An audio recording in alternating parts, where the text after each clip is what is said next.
Jóvenes, hablemos de la Guerra Fría. Muy bien. En esta clase de Historia Moderna de la Política Occidental hablaremos sobre la Guerra Fría y diferentes aspectos que se desencadenaron en la política occidental a partir de este periodo tan amplio de la historia política.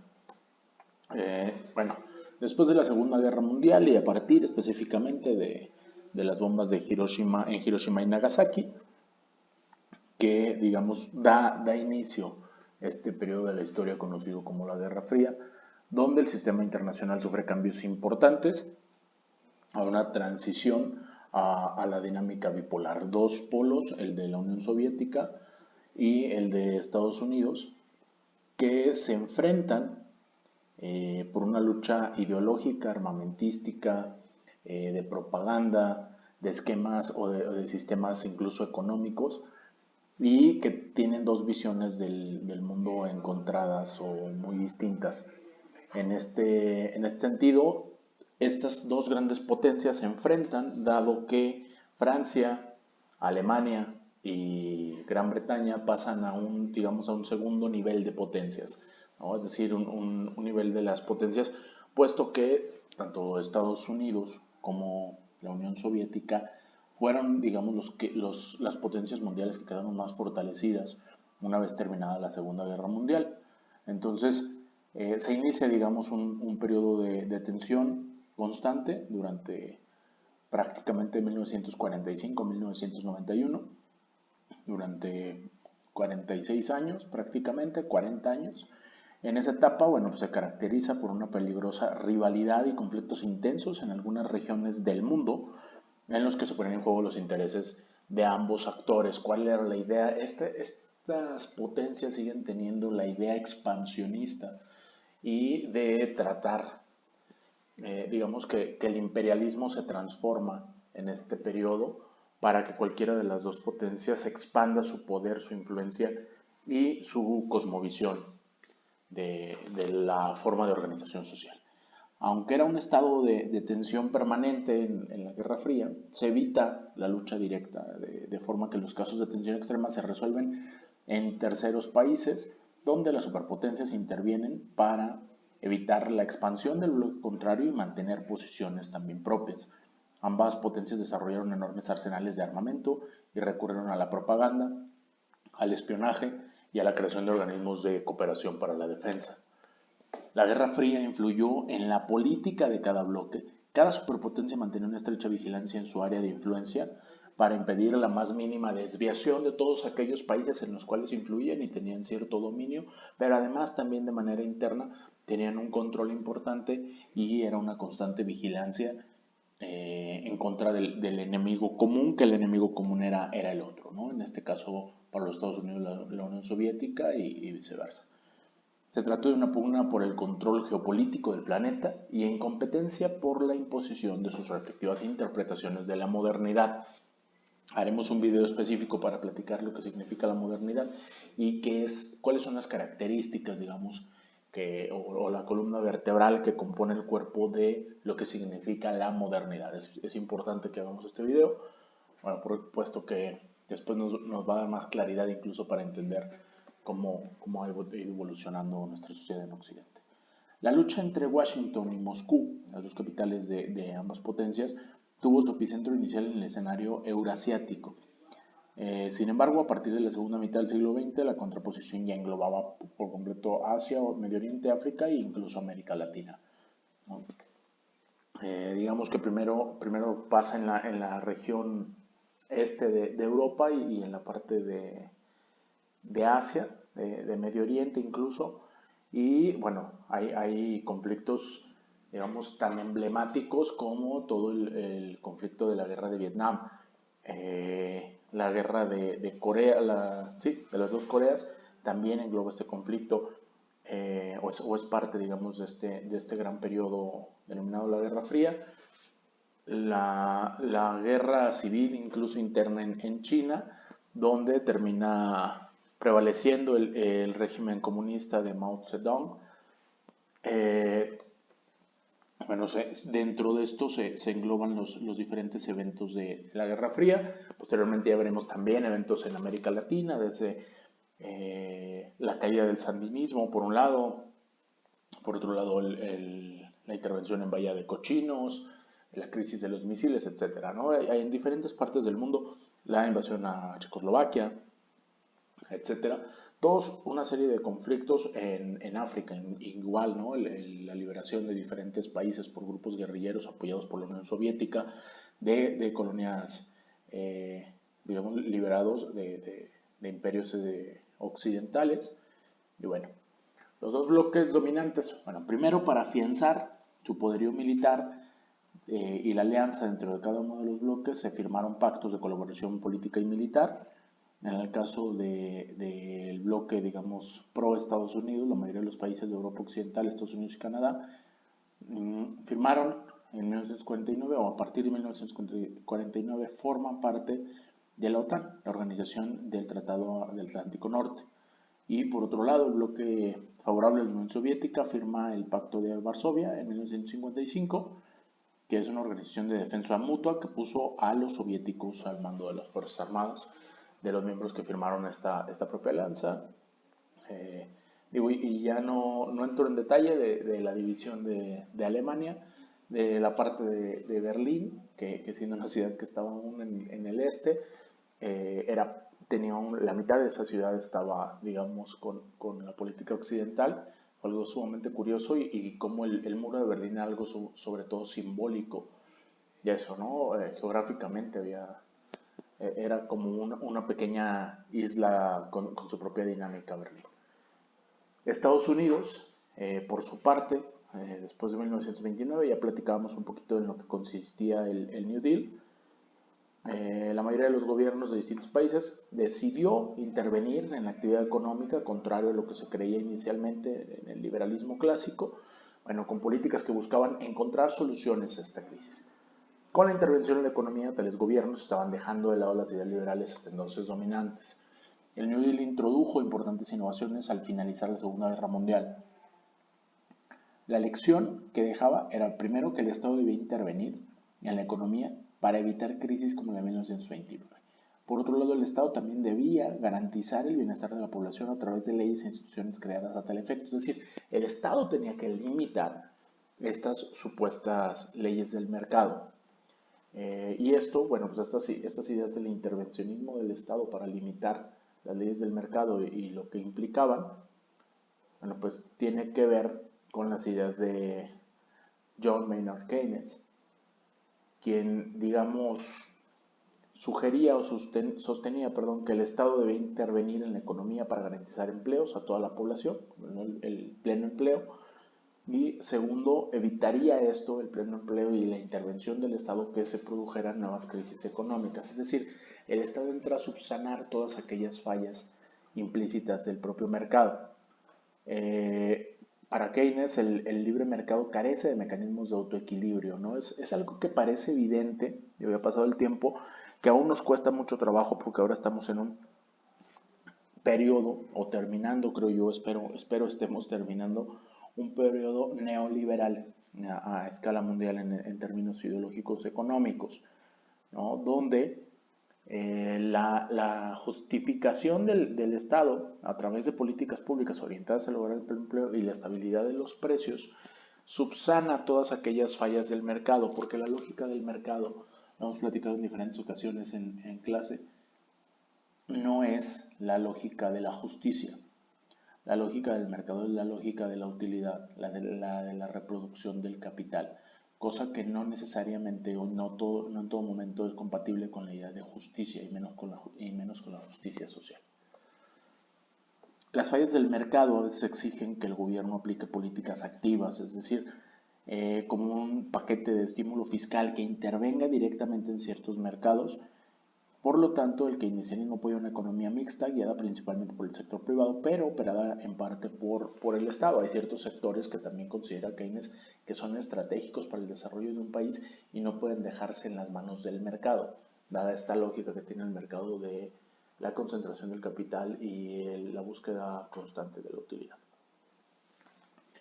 Ahora bien, en Occidente, a partir de estas ideas de Keynes, bueno, pues se desarrolla una forma de organización entendida como el estado de bienestar, Entre 1950 y 1973, en el bloque occidental, el capitalismo vivió una etapa caracterizada por un gran desarrollo económico y un mayor bienestar para la población.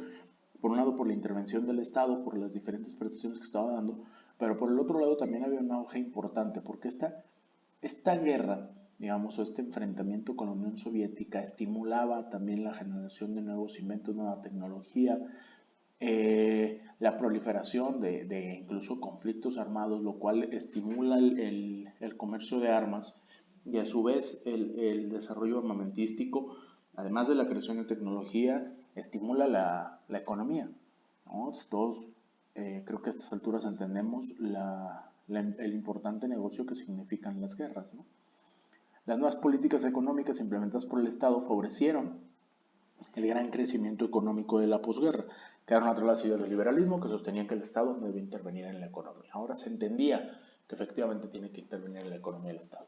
Las experiencias del New Deal y la planificación económica mostraron que el Estado debía jugar un papel importante para asegurar empleos a todos los habitantes, otra cosa, garantizar el bienestar de la población y, o más bien, mejor dicho, e impulsar el desarrollo económico. Es decir, la participación del Estado activamente dentro de la economía es importante y esa es una de las ideas del estado de bienestar, del New Deal y apoyas en las ideas de Keynes.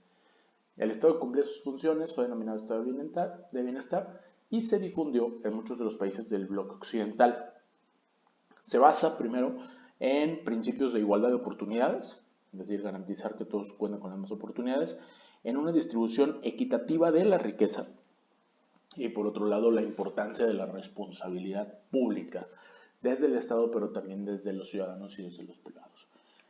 Por su parte, la Unión Soviética eh, cuenta con un esquema o contaba con un esquema de planificación y transformación planificada de la propia Unión Soviética de ser un país agrícola a una potencia industrial, armamentística y de tecnología que incluso llegó a tener o a ganar en ciertos procesos la guerra en términos de la aeronáutica, ¿no? Eh, en este sentido, en un lapso muy corto pasa de ser un país meramente agrícola a ser una potencia industrial y eso tiene que ver también con la forma en la que estaba creciendo, con ciertos sacrificios obviamente para algunos de los actores de la población o los sectores más numerosos de la población, sectores campesinos, pero por otro lado haciendo crecer como conjunto, ¿no? Es algo que ha hecho o que hizo la Unión Soviética y que por otro lado también ha hecho China en tiempos más recientes, ¿no? Esta posibilidad de superar grandes obstáculos era muy atractiva para diferentes líderes y para algunos países completos, ¿no? De pasar a ser un pueblo de miseria agrícola, ahora pasaban a ser una potencia importante en la parte industrial, en la parte armamentística. La Unión Soviética, gobernada por Stalin, tenía como objetivo conservar bajo su influencia los territorios que había ocupado su ejército durante la Segunda Guerra Mundial y perseguir la idea de exportar la revolución. La revolución rusa tenía que exportarse y eran ideas que tenían que permear en el resto del mundo para emanciparse por ellos mismos.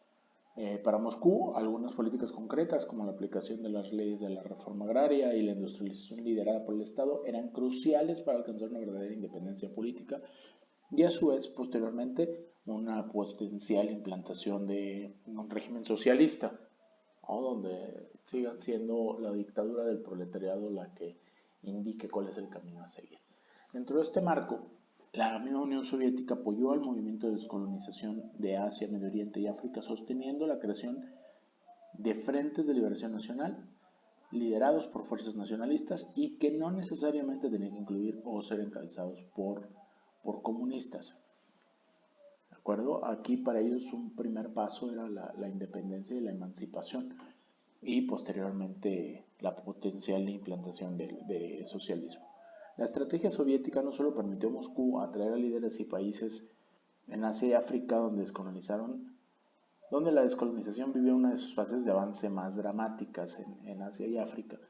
También a su vez, digamos, le quitó de la esfera de influencia a Estados Unidos eh, algunas piezas como Cuba, que tenía una importancia geopolítica importante para los Estados Unidos y para su control de toda América Latina. En el caso de América Latina y la influencia estadounidense hay una correlación constante y hay una relación ahí tensa, conflictiva e incluso de chantaje, ¿no? De amenazas constantes, etcétera. América Latina fue para Estados Unidos más importante estratégica que política o económicamente, es decir, era importante que en el continente donde se encontraban los Estados Unidos de Norteamérica también tuvieran un fuerte dominio respecto a los otros países. Para las repúblicas que lo componen, la relación con Washington fue mucho más relevante que para su contraparte la Unión Soviética. La Guerra Fría marcó el regreso del intervencionismo militar estadounidense, directo o encubierto, en los asuntos internos de los países latinoamericanos. Es decir, a partir de este periodo de la Guerra Fría, Estados Unidos interviene constantemente de manera directa o indirecta a través de sus diferentes agencias y diferentes mecanismos. Durante la Guerra Fría, los vínculos de Estados Unidos con la región se caracterizan por la desproporción, el unilateralismo, la falta de tolerancia y la colaboración con los sectores más reaccionarios de la sociedad local. Es decir, todo aquel actor nacional conservador era amigo de los Estados Unidos porque le permitía mantener un status quo de dominación sobre el país latinoamericano en turno. En América Latina, la Guerra Fría produjo resultados similares a los experimentados en otras regiones del tercer mundo entre 1947 y el final de la década de los años 80. El continente vivió un aumento sustancial del intervencionismo estadounidense y experimenta una dramática polarización interna. O estás con Estados Unidos o estás contra él. O estás con la Unión Soviética o estás contra ella o estás justamente haciendo un papel ahí de espía. Se fortalecieron los actores más conservadores de los países de la región, que eran los aliados naturales de las intenciones de Estados Unidos. La influencia de Estados Unidos también se hizo notar en la formación ideológica y militar de los ejércitos latinoamericanos, la formación de diferentes élites, por ejemplo, y hasta la fecha muchas de nuestras élites políticas y económicas se han formado en Estados Unidos y se han formado a través de la ideología estadounidense con todo lo que eso implica, ¿no? Los oficiales de las Fuerzas Armadas de los distintos países de América Latina comenzaron a recibir instrucción en bases militares estadounidenses para la lucha contra el comunismo. Doctrina conocida como Doctrina de Seguridad Nacional y habría que tener ahí la anotación. ¿Vale? Esta doctrina sirvió de fundamento para el avasallamiento de los derechos de miles de personas en América Latina o en Latinoamérica al justificar la tortura, las desapariciones y los fusilamientos, entre otros métodos utilizados para obtener las ansias de cambio de la revolución cubana sembraba por toda América Latina, para detenerlos, perdón. El conflicto bipolar. Ese conflicto bipolar se manifestó en eventos como golpes de Estado apoyados por la CIA, en Guatemala en 1954 o en Chile en 1973. Los intentos estadounidenses por sofocar la revolución cubana, la proliferación de las prácticas represivas llevadas a cabo en los regímenes dictatoriales en América del Sur, por mencionar algunos. Es decir, para los Estados Unidos era importante que no avanzaran los movimientos que proponían, promulgaban, propagaban lo mismo que la Unión Soviética estaba defendiendo, que era la independencia, por un lado, pero por otro lado también las sociedades comunistas y más de este corte de izquierda, ¿no? Y un instrumento importante de inspiración y además de apoyo preciso fue la Revolución Cubana y en específico los comandantes y el movimiento de los revolucionarios. La primera línea de conflicto que se generó en América Latina a raíz del comienzo del antagonismo entre la URSS y Estados Unidos se manifestó en el marco del debate entre norte y sur del continente sobre cooperación económica interamericana. Washington estaba convencido de que una mayor interdependencia económica serviría para facilitar el crecimiento, garantizar estabilidad política y estimular la paz entre las naciones. Y como yo soy la nación más grande, pues bueno, toda la interdependencia pues va a depender de mí, yo voy a ser el que va a tener el sartén por el mango. La reticencia de Estados Unidos en apoyar el desarrollismo latinoamericano fue también el producto de la nueva geopolítica de la Guerra Fría, y de su impacto sobre las políticas estadounidenses de contención global del comunismo. Para Estados Unidos era bien importante mantener el control de América Latina, pero tampoco estaba dispuesto a cederlo ni a hacer crecer mucho América Latina en el camino, ¿no? Entonces fue más bien a través de un brazo duro que pudo intervenir y pudo establecer una influencia importante. El anticomunismo y el antinacionalismo estadounidenses inhibieron la capacidad misma de Washington para ejercer una hegemonía constructiva sobre los procesos de cambio. Entonces, el intervencionismo y la alianza con las fuerzas más conservadoras eran la única alternativa para controlar esos fenómenos. Es decir, si no fue por las buenas, porque no le vi conveniencia, pues va a ser por las malas, ¿no? A través del garrote. Cuba, en el caso cubano, Cuba es un caso aparte dentro de todo este fenómeno de América Latina, en el sentido de que establece un régimen que se aparta totalmente de lo que fuera su historia. Eso es ser disruptivo en otras cosas que les puedan vender.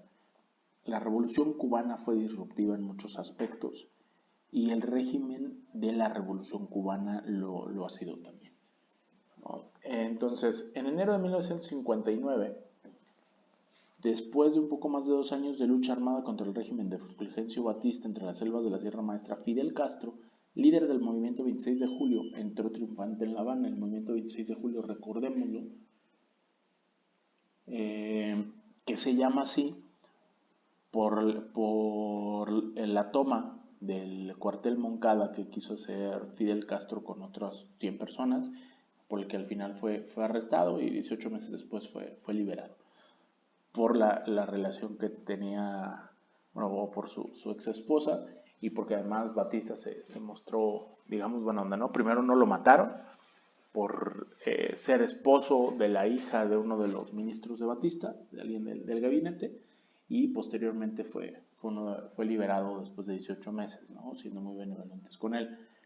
Concluía así la etapa de la insurrección de este movimiento revolucionario en contra de la dictadura, y en el país se abría una fase de profundo cambio que transformaría los cimientos internos del régimen político isleño y la dinámica de sus relaciones con el exterior. Era bien importante, o es muy importante, que entendamos los alcances de la revolución cubana más allá de Cuba, pero también al interior y en las entrañas del régimen político cubano.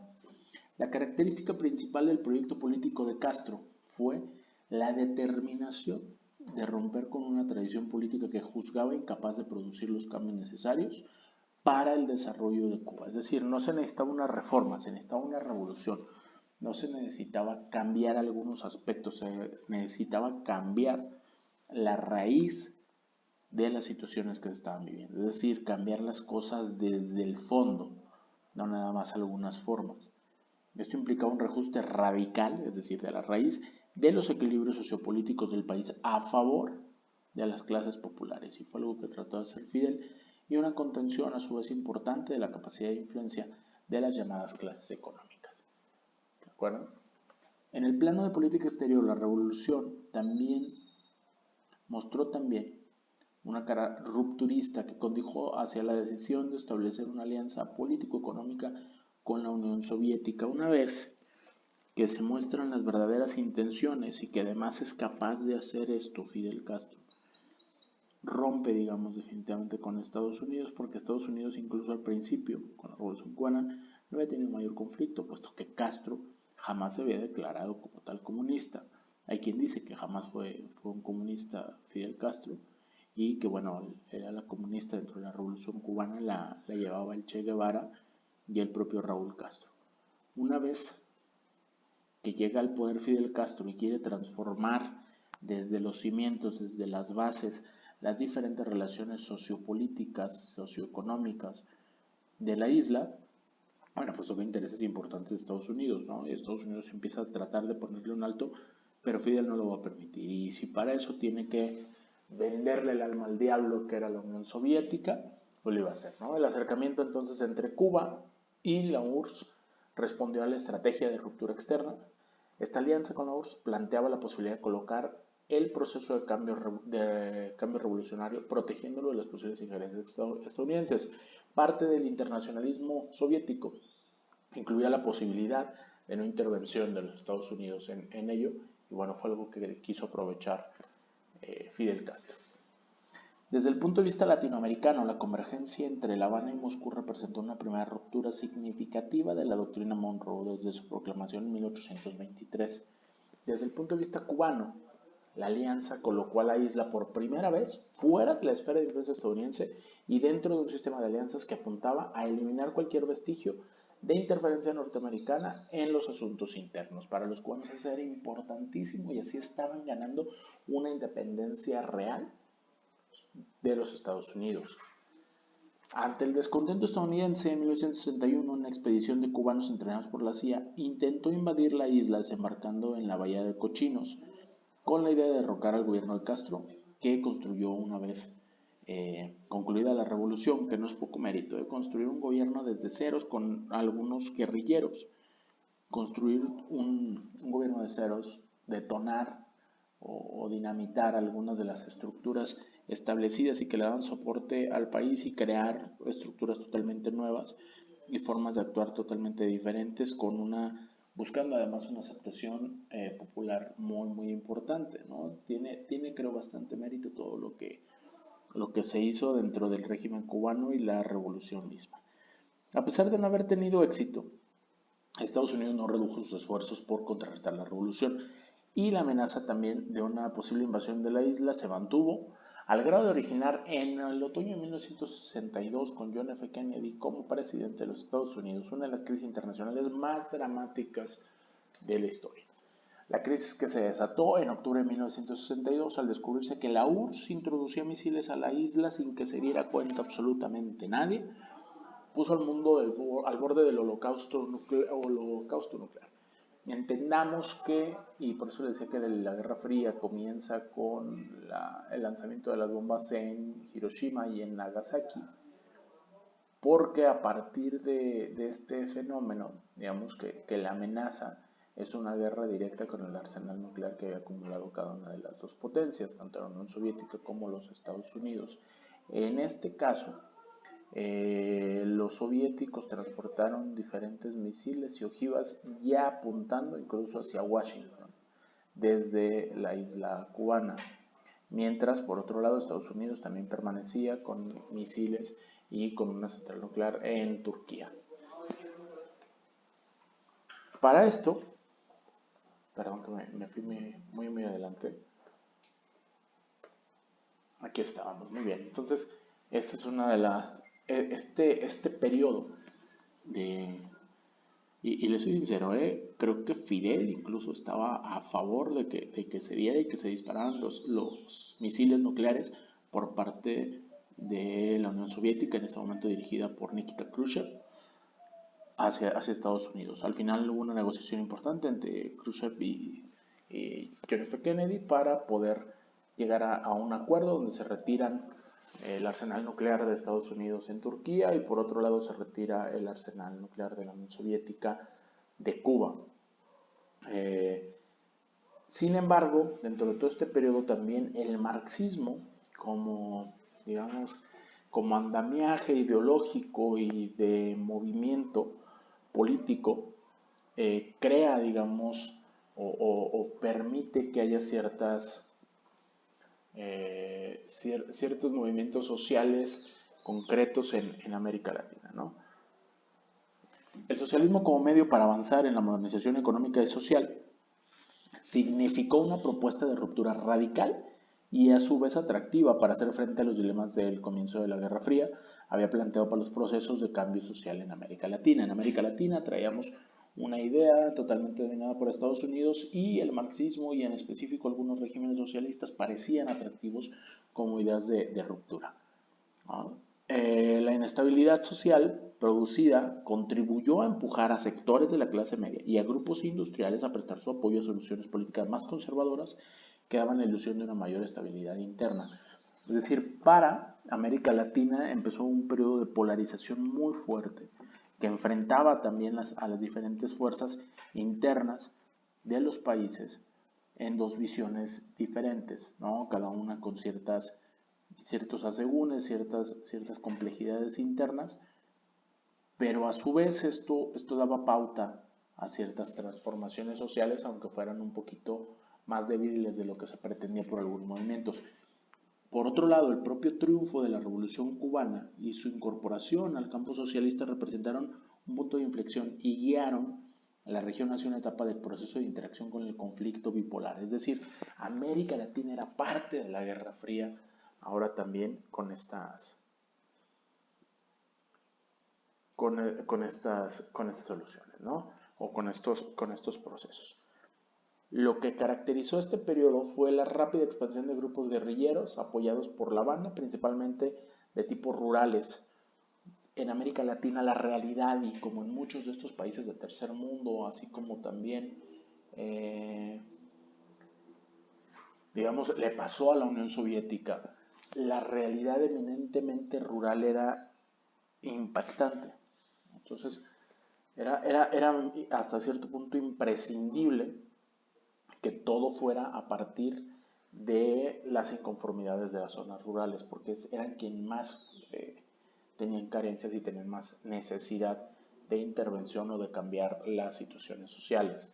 La polarización y la inestabilidad social coadyuvadas por la Revolución Cubana, que intervino, que apoyó, que estuvo atrás, no nada más como punto de inspiración, sino de manera material de muchos de los movimientos guerrilleros, convencieron a un número creciente de ciudadanos latinoamericanos de que la única solución al caos radicaba en la intervención de los militares y en la represión de los sectores insurgentes. Cada vez fue polarizando mucho más las sociedades y quienes estaban, digamos, en medio, con todos estos movimientos de guerrilleros y demás, y con algunas heridas que se generaban, es decir, el asesinato hasta de manera accidental, incidental de algún familiar, bueno, pues se fueron radicalizando las posturas, ¿no? Y entonces algunos sectores conservadores, digamos, fueron resurgiendo o surgieron con mayor apoyo por parte de potencias como Estados Unidos. Este proceso se hizo evidente en las regiones meridionales de América Latina, donde una serie de golpes de Estado llevados a cabo por las Fuerzas Armadas, apoyados directa o indirectamente por Washington, instauraron en países como Brasil, Chile, Uruguay, Argentina y Paraguay regímenes de terror, ¿no? Y si han leído a algunos de los pensadores de estos países o a alguien que haya vivido estos periodos, muchos intelectuales, muchos pensadores, muchos filósofos, politólogos, etcétera, se fueron exiliados de sus países en esos periodos. Incluso las manifestaciones artísticas y demás se ven influidas por estos periodos de represión. Sin embargo, durante la década de los años 60, la difusión del ejemplo cubano en América Latina no fue un fenómeno de mera emulación, lo que les decía. Su expansión fue activamente impulsada por el apoyo directo de La Habana. Prestó a numerosos grupos que decidieron tomar las armas en contra de la represión e injusticia. El apoyo brindado a la lucha armada respondió al internacionalismo revolucionario, que constituyó un elemento importante de la ideología cubana, y que vio en la proliferación de grupos armados inspirados en la revolución un instrumento de defensa de las injerencias estadounidenses. Era evidente la injerencia de Estados Unidos y la Revolución Cubana fue un ejemplo, pero además un apoyo material para todos aquellos que pensaban diferente. Desde finales de la década de 1950 hasta finales de la de 1990, una ola de movimientos rebeldes tras otro barrió América Latina, donde grupos organizados de la izquierda armada, movimientos guerrilleros, tanto grandes como pequeños, disputaron el orden político, social y económico existente. Las fuerzas guerrilleras de la región intentaron derrocar a los regímenes autoritarios de derecha y las dictaduras militares, aun con todas sus carencias y demás. Algunos lo lograron, algunos lograron derrocarlos y que se instauraran democracias aún débiles, pero en proceso de consolidación. Hasta finales de la década de 1980, Cuba entrenó y apoyó movimientos guerrilleros en Argentina, Bolivia, Brasil, Chile, Colombia, República Dominicana, El Salvador, Guatemala, Nicaragua, Perú, Uruguay y Venezuela. Para el caso de México y en otros países surgieron movimientos guerrilleros inspirados por el ejemplo cubano, efectivamente, pero con poco o con ningún apoyo directo de la isla, dado las condiciones específicas incluso de estos países. Hasta aquí llegamos, digamos, con esta explicación de lo que significó la Guerra Fría, lo que significa para Cuba, lo que significó el ejemplo cubano, lo que significa para América Latina la Guerra Fría y las diferentes herencias y las cicatrices que dejan. Hay una palabra que es el carácter. El carácter tiene la misma raíz de la palabra cicatriz y tiene que ver con todas aquellas huellas y todas aquellas marcas que se quedan. Me parece que en lo colectivo también hay un carácter de cada uno de los países, cada uno de los países tiene huellas, tiene formas en las que ha vivido las realidades, diferentes etapas históricas, y eso a su vez forma también la manera en la que podemos pensar o en la que podemos razonar ciertos asuntos. Es lo que también Joseph llama eh, se me fue. Es el concepto que les he mencionado, la selectividad estructural del Estado, de Bob Jessop, donde eso es parte del carácter, ¿no? Hay ciertas cosas que se le facilitan más a ciertas sociedades que a otras, o hay ciertas cosas que son más fáciles de desarrollar en ciertas sociedades que otras. Y la Guerra Fría también marcó a América Latina, marcó al mundo, marcó a Asia, marcó a África, a América Latina, ya lo mencionaba, incluso a China, a Europa Occidental, a los Estados Unidos, a los rusos. Entonces, la Guerra Fría fue un fenómeno que a través de casi 50 años arrastró al mundo a un escenario totalmente diferente y dejó huellas que hoy por hoy siguen haciendo estragos en la forma en la cual se dirimen los conflictos o se ejerce el propio poder político, social y económico. ¿No? Hasta aquí dejamos el tema de la Guerra Fría y bueno, pues ya estaremos platicando sobre temas de la modernidad y sobre algunos otros periodos históricos importantes. Muchas gracias, jóvenes.